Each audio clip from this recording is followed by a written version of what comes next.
Now let's check in with the social media campaigns of the major parties. Let's start with Labor. This is their latest effort.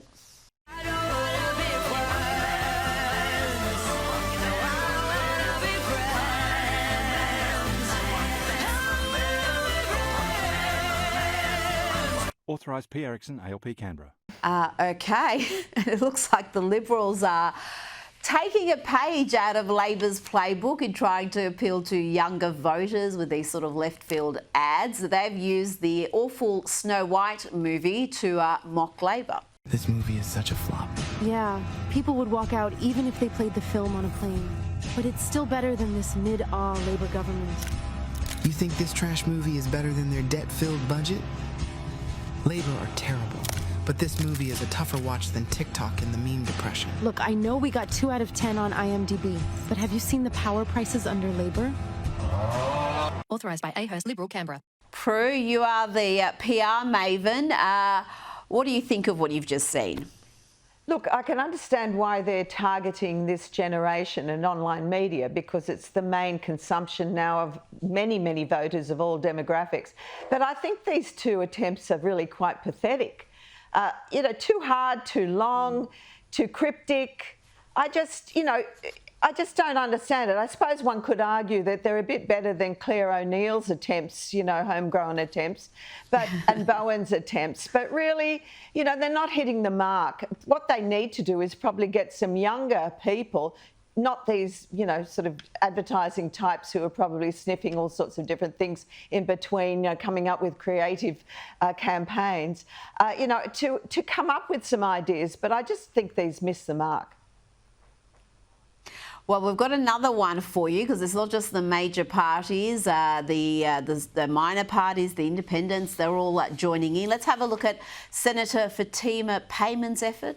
Is that we're capping. We're capping. Unc just said he's capping. ICL, TSPMO, SDB, FR, wilted rose emoji.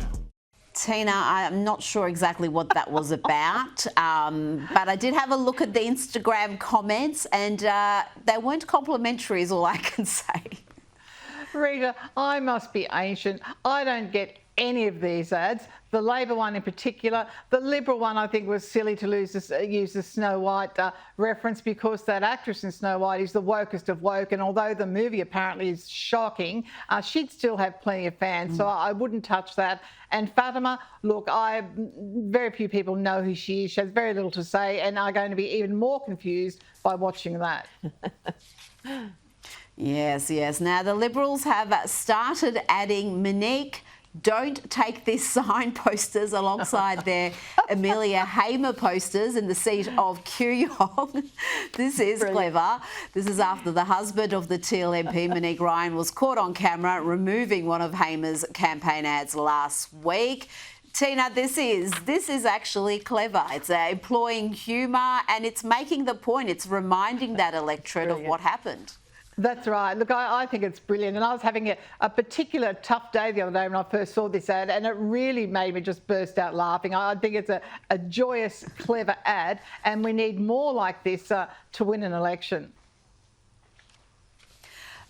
Prue, what else can the major political parties do to get through to the electorate? Because not everyone is obsessed with politics as we are. Much of the country is apathetic. They kind of consume what they have to. How do you get through to the average Australian? Well, I think that the messaging just has to be simple and clear. Everything they do needs to have a resolution. Why? When I heard Dutton during his pub test on Sky, and he was talking about the fuel excise, but then he didn't drive it home and saying every person, whether you pay tax or not, will pay less for their fuel. They don't sell properly, and so I think they also, because Labor is so clever at obfuscating and taking the eye off the ball, they talk about things, but they don't get the clear message out there. And I just feel that the Libs in particular allow Labor to get away with lies and murder generally, so I think that, cutting very clear communications is the way to go across all channels. I think you're right, Prue. And Rita, we need to go back to when Tony Abbott won. And, you know, the 3-word slogans were cut the tax, stop the boats, things like that. Short and concise messages is what Peter Dutton, the Liberal Party, need to adopt. Yep. Absolutely. Just the word excise, I think people tune out. People understand 100%. tax, but and they understand dollar amounts. So if you say that will save you $20 per week, whatever the amount is, that's what gets through. Now, let's talk about Victoria. Victoria Police Commissioner Rick Nugent, who was sworn into the top job after Shane Patton was forced out of the role in February, has made the shock decision to quit, plunging Victoria Police and the Allen government into even greater chaos. Prue, the acting Chief Commissioner, quit after just 41 days in the top job. There's allegations of inappropriate conduct involving a conflict of interest. This is during his previous stint as a commissioner, and these complaints have gone to the anti-corruption watchdog. But Prue, it's a mess. Well, who would touch it? You know, the job is really toxic. When you think that everything that is done in Victoria in particular is politically motivated. The police commissioner's job, I don't care who's sitting in the chair, is virtually untenable unless you capitulate and commit to what Allen and co dictate. You may as well give up. And I don't know whether this guy's past had any real influence or if it's a political gotcha where they've decided this guy isn't playing ball, so we need to get rid of him. Let's dig up some potential dirt. I don't know. All you know is that everything that happens in Victorian politics stinks. Well, yes, and if you want to see Victoria nationally, another term of the Albanese government may just get you there. Yep. Now, before you go, Tina, I've got to ask you about this piece I saw in the Australian's margin call column.